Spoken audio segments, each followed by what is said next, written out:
Another week, another weekly reset. This is the weekly reset where we go over Nightwave, Teshin, all that jazz for the week. There will be time codes in the description below if you want to skip to a certain section, because I'm going to start by telling you guys that I'm doing this Vamp Miss type thing over on twitch.tv/vamp6x6x6x on December 20th at around 5 p.m. Eastern Time. I'll be opening up any physical gifts that received up my wish list, but don't feel inclined for any of that. We're just going to have fun, probably playing Warframe, maybe other games as well. It depends, but it will be a Twitch exclusive stream, so feel free to join in on that. And I will just get into the stuff, shall we? Speaking of stuff, let's start with Nightwave, shall we? The stuff. First, we have open 30 lockers. I will be honest, I forget to open 30 lockers almost all the time because I have to be in a certain mood to go locker hunting, because this is one of those missions that it's not, or acts rather, that it's not very intuitive in a way that you don't just get for playing the game. You actively have to be wanting to open the lockers. So it's kind of annoying per se, but it is what it is, I would say. And then we have catch 3 rare servofish in the orb phallus, which is easy enough to do, but I probably won't end up doing that either. Complete a run of Deep Archimedea or Temporal Archimedea. I'll be honest, I did not know this was a possible act, but yeah, this is a possible act, and we do go over the Archimedea so later on in the video, or I guess you could skip there via time code. I won't be offended if you decide to skip all the stuff and skip straight to the end. And then of course we have kill a Tusk Thumper, kill 30 Eximus, complete 15 missions, and kill 500 enemy. These are your 3 just by playing the game. You should be able to complete. This is probably the hardest out of them, only because of the fact that if you do something like survival or defense or any endless mission, it only counts as 1 because it counts it when the end screen appears. So that's a bit unfortunate, but it is what it is.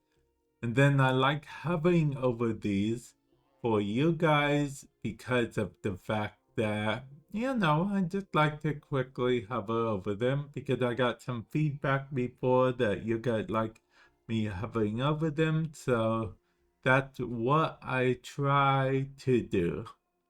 And then we have alternate helmets as well as alternate weapon skins. And finally, we have this. Yes, finally, we have all this stuff. Yeah, we have all this stuff to get, I guess. Yeah, to get. I don't know how many credits you guys have at this time, but yeah. Now, let's see what Hologram Teshin had to offer, and then I want to give you guys a friendly tip, okay? First of all, we are going to pick this up, okay? 150 Steel Essence for a thingy-mabob. Fine, why not? And we picked this up already. Now, with that said, relic packs. Do not, I repeat, do not, or rather, you should not pick up any right now, okay? You can only get 25 per week from Teshin, okay?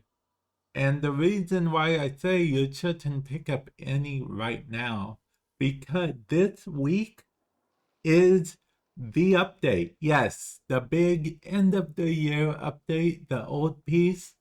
You want to wait until the update drops, okay? Because on that same day, Gaia Prime drops, which means Gaia Prime relics come into the game.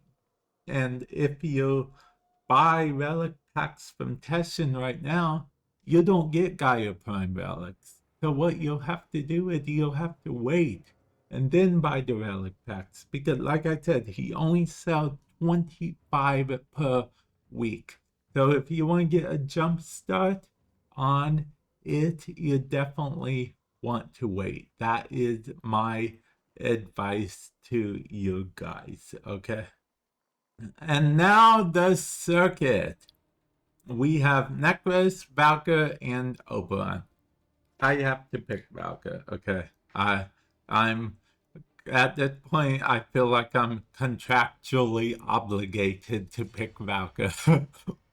So, yeah, there is Valka right there. And then, of course, Eternal War, which I do have on my main Valka build, but between you and me, I don't really use Eternal War. Probably, yeah, you could probably substitute Eternal War for just about anything else in my build. Although I wish this would show the skin that I have equipped for Valka.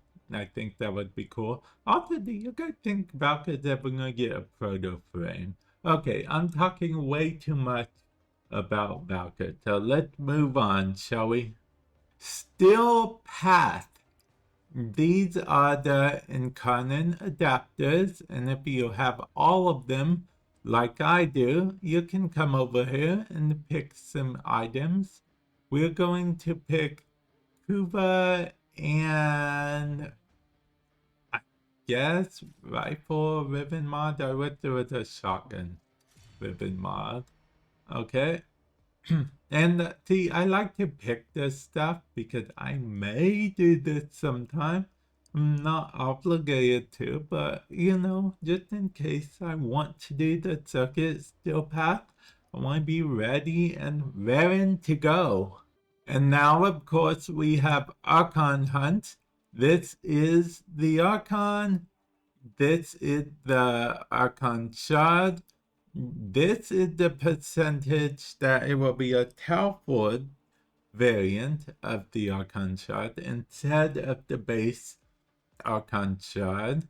So that is good and fun there, that we have a chance at it being a Telford, which is just a more powerful version of the base one. But the base one is guaranteed if you do all three parts of the Archon Hunt, which are, for this week, Rescue, Defense, and Showdown. Showdown is basically an assassination mission, but the game summed it finicky when it wants to count it as an assassination. I don't know, it's like it's in beta or something, am I right?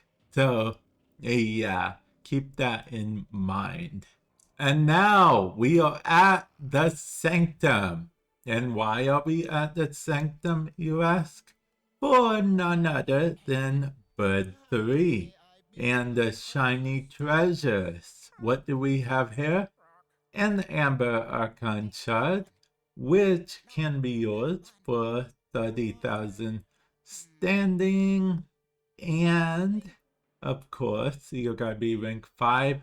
And can I just say, on a slightly different note, I am very excited about the fact that DE is chilling a bit with the syndicates, okay? Because leveling up syndicates almost every update is not the most fun in the world for a lot of people. Me, I feel like I'm a bit on a different scale because I stream and make content regularly.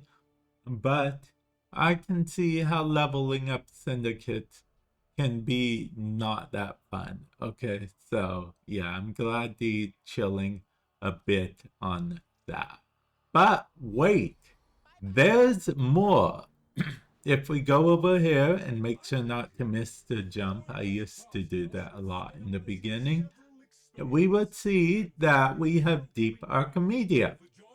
These are different per person individually. These are not per se. The reason I say per se because you don't have to worry about your teammates on public matchmaking having the same difficulty because they get to decide if they want to turn these on or off themselves. The reason you might want to turn them on is for better rewards in the end. But you know what? Maybe Deep Archimedea doesn't tickle your fancy at all. Well, then have I got good news for you. We just gotta go to the place where it's 1999 all day, every day for all of eternity. Fast travel to Kaya, which is Proto-Nova, for those of you guys that don't know, and go to a little thing called Temporal Archimedea.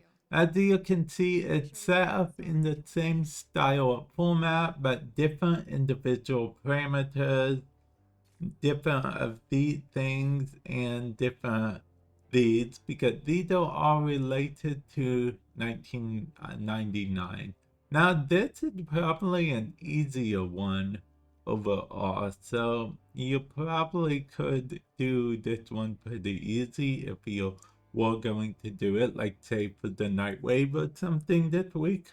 I don't know, just that's a silly thought. But you know, another silly thought would be that I'm going to end it off here. Hopefully you guys enjoyed the video. Hopefully you guys do continue to find these helpful. And with that said, I will catch you guys in the future. Later.